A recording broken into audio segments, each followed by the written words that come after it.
no matter where you're from.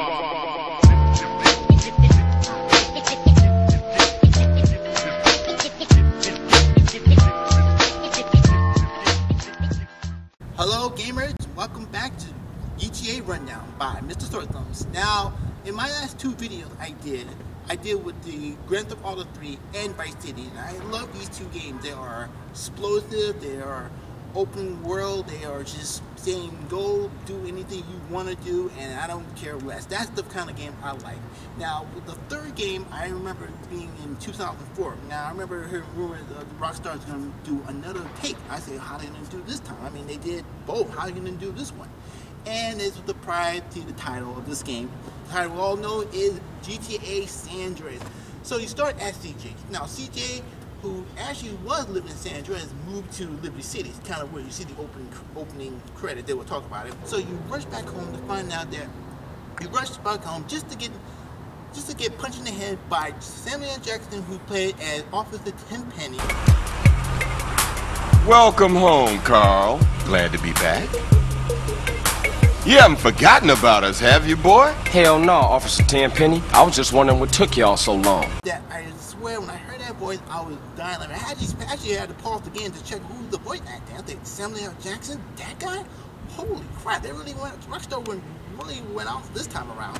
So right off the back, you meet your crew, you meet your sister, you meet your brother, and you go to the gravesite. What I can remember about this game is one thing. Bikes. Yes, people, we're not talking about motorcycle bikes. We're talking about regular bikes. And that threw me right off, because in the GTA universe, we all know anything with an engine that runs, you go.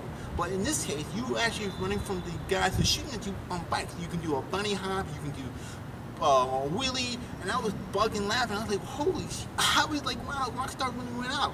So when you get back in your home, you figure out, when I figured out when this game came out, they did a lot of things. So I'm thinking what they did different than the first one. Well, in this one, they went off doing little bit things that I never thought they'd never do. First off, in this time, you can actually customize your character.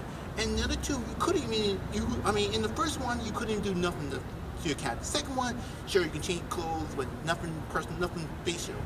Third one, they went all out. And I have to say, they went completely all out. Kind of like a hybrid RPG kind of feel to it, because you're building up your character to the point. It was weird, because even my character had to go to the gym to build up. I said, wow, this is the first time I see him, because in the other games, you just like hop in the car, do the mission, hop back out. But in this one, you have to build up. I know a lot of people, you see on YouTube, people have built their characters to the point to be so buff diesel, or being so huge. Like, wow, really, you spent that much hours on that game? But let's just say that when it comes to going off the box, Rockstar know how to do it well. And I love how they did it. A lot of characters I see in real life, they really put in. Like the character, I forgot the character he wears the glasses, but he reminded me of EDE from NWA. I said, wow, really? They really brought the 90s feel into that game. I mean, we talk about the 80s, now we talk about the 90s, and they really brought the 90s into this whole universe. And even the whole gameplay, this has got to be the biggest GTA I ever played in my life. So sometimes it was too big. Everything they put in. They even put in the way you can modify your own car. If you have a lowrider, you can modify it. If you had a nice street car, you can have it in a street car kind of way. Even in a relationship, I was like, wow, into them. One girl loved big bulk guys, so I had a bulk up. It was everything in that game. I had to build myself. Even when I was running, I had to build my stamina. I said, wow, this is the first time Rockstar really dove into that, because you knew everything about how they run the operation. But I love how they did it, and I love how this game did. As I said, the city, it's really big. The biggest city I ever seen in my life. Sometimes I actually had to get out of my car, take the nearest airplane, and try and get to the next point, because it was too long just to drive back and drive forward. You meet a lot of characters, you do a lot of stuff. In fact, they got even a mini game. A mini game in this game. I was kind of bugging out. I was like, wow, really? Because, the whole follow the buttons, they really put it. You're going to see in the future reference in the Grand Theft Auto 4, Grand Theft 4, if I get to that point. But as I said, they did things different this time, and I love how they do things different. The weapons company got a lot more better. Now you have to have your own street crew to help you out. You know, you get the, forgot to mention that you was in the Clovers. For your street name is the Clovers, so everything is green, so you had to tag everything. So I forgot to mention that. I'm just really psyched about this game. But what I like about this game is they did things different. Now, as I say, the sales for this one was off the roof. But like with all sales, they had a little controversy. We all know the controversy with the hot coffee, if I know what I mean, mode. Yeah, so they didn't slow Rockstar down, not one bit. In fact, it actually got the game more pressed to it. I think, wow, they really done really good stuff to it. I love this game. It was still this day. I beat it once, but now I'm going back to beat it twice again because you don't get that much feel to a game like that. I mean, they put everything in this. I mean, it was kind of weird because you just play like at least half an hour a game, then you want to stop and you want to play again. Like, nah, I gotta play this game one more time. And you did a lot of stuff.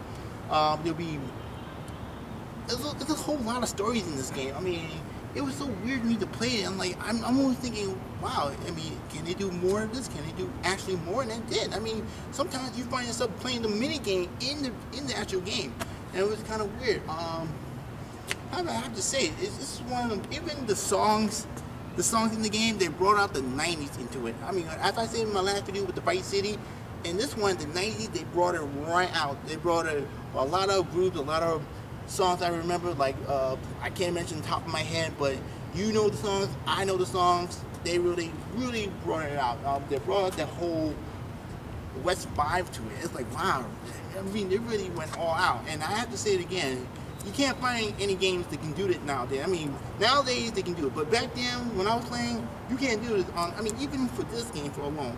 So I was really shocked to play it. I mean, until this day, I haven't sold this. I mean, actually, I sold this copy a while back just to get another copy because I said, yeah, this game was good. Why did I sold it in the first place? So that's all I have to say about GTA. I know I have a lot of things, but I don't want to be like, oh, just going on a long video. I hate long videos, but I just want to say I love GTA. I love this game. So I want you to leave a comment below and tell me what you think about the GTA. Do you love it? Do you hate it? Do you think that was too long to the city to get to point A to point B? Certain missions was too long. You know what? Leave a comment below. Just tell me what you think about GTA San Andreas, and I will get back at you, and we have a little conversation because I love it. Because next time I do it, we're gonna go into a different new era of GTA 4 that even surprised me, knowing the fact the other three did surprise me. I just got confused right now. I love GTA. Let's just go like this. GTA, love it, you know? West Side.